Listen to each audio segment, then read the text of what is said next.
Okay, let's quickly check on the channel. Here we are, Rosenthal Reviews. Let's just... What the... But why am I... It doesn't make any sense. Okay, that's enough now. Stop that. Alright, freaking stop. Stop smiling at me. Okay, think, James, think, alright, okay. Alright, okay.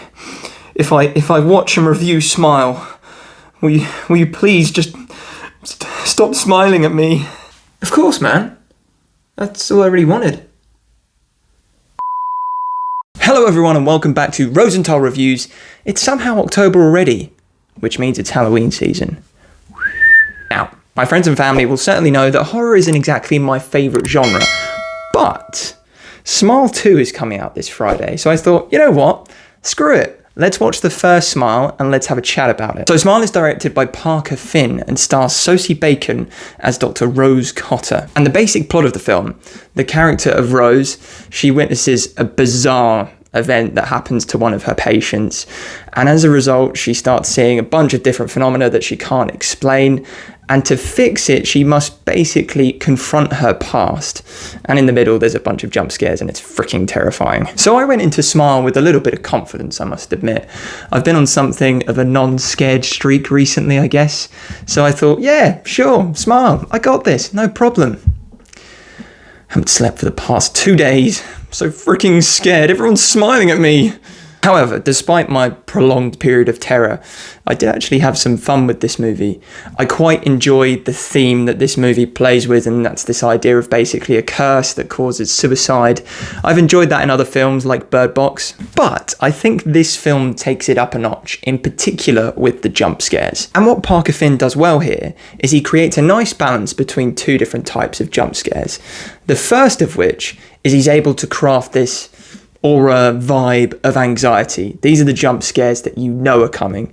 Often it's basically when the lighting changes. You'll often see Rose sitting in the kitchen just in complete darkness, and it's like, okay, dramatic lighting change, we know a scare's coming, and you're just sitting there like, okay, when's it coming? But these jump scares are also balanced with other types of scares that come out of absolute nowhere.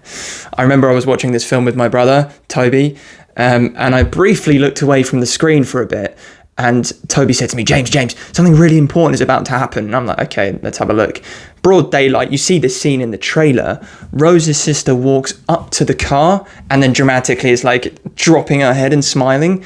Freaked me out. Cheers for that, Toby. The overall point here being that these jump scares were pretty well balanced throughout the film. I liked how you switched from this kind of vibe of anxiety to out of nowhere jump scare. I think at times these jump scares become a tad repetitive, and that's for me somebody saying that who is pretty engaged by horror because I'm so freaking scared of it.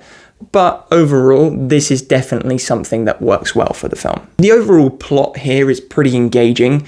There are these jump scares that are woven throughout the film, of course, but on top of that, you have this mystery element to it. You are following the character of Rose track down the different people in the past that have had this entity and have had these things happen to them.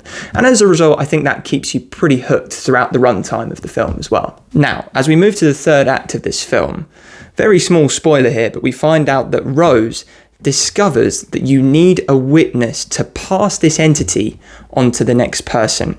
And as a result, she puts herself into isolation. She basically says no to other humans so that she can't pass this on. And because of this, we get to meet the entity in its natural form come the end of the film. And I love this for two reasons. Firstly, I actually thought the CGI here was pretty great. The final design of the entity that is possessing Rose, alright fine, I wasn't exactly picturing it to a T, but what it looked like was kind of how I thought it would look like in my head when I was imagining it throughout the film. Basically this skin type creature with a bunch of different smiles. It was nice to see that CGI put to good use at the end of this film. And secondly, you actually get to see the entity at the end of the film, because in a lot of similar movies, you don't. Take Bird Box, for example, right? Sure, you get to see the different creative ways that it causes suicide, but you don't actually see it at the end of the film. Here, you do. It's nice to have that final closure, in a way, that completes the arc of the story, and it's like, oh, okay, yeah, that kind of makes sense. So that was definitely a good thing for the film. Finally, one of the other things that I quite liked about this film is actually the movie's message around mental health, of all things. Rose, the psychologist, at the start of the film, a patient comes to her who is currently possessed by the entity and says to her, I'm going through this, I'm experiencing this. And then Rose goes straight into solution mode. She says, yeah, you're experiencing trauma, and because of this, you've probably got some acute psychotic episode, right? Yet, she isn't truly listening. And as a result of this encounter, obviously the entity passes on to Rose, and she goes in the exact same circle that her patient's just been in. She goes to her family, her friends, the professionals around her, and says, I'm going through this, I'm experiencing this, listen to me.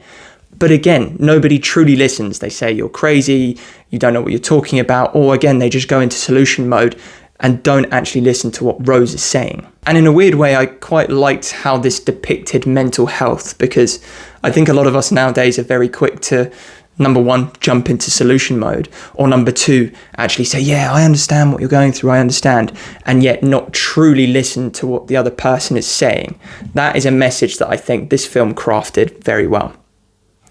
Anyway, psychological analysis over. Overall, on the Rosenthal Reviews ranking, I'm going to give Smile a 6.5 out of 10. The plot is pretty well crafted, and there are some good jump scares in there. On the entertainment echelon, I'm going to give it a 6 out of 10. I'm looking forward to seeing the sequel in the cinema. And finally, on the feeling factor, could I give it anything else? Man, I watched this film 2 days ago and I'm still pretty freaked out. I don't know why I'm volunteering myself for the hell of the second one. Funnily enough, I was sitting down actually after I watched the film and writing the script for this video. And I was with my family at the time, had the TV on in the background. And I looked up and the first Smile movie was being advertised on the TV. And I was like, why are there a bunch of people on the TV smiling? Freaked out. And then I was like, guys, can you actually see what's going on the TV? Like, can you see people smiling? And they were like, yeah, what are you worried about? And I was just like, anyway, what were your thoughts on the first Smile film? Let me know your thoughts in the comments down below, and be sure to come back to my channel this weekend where I'll be reviewing the sequel, Smile 2. And as always, if you're new around here, please subscribe for more reactions and reflections, and I'll speak to you all very soon.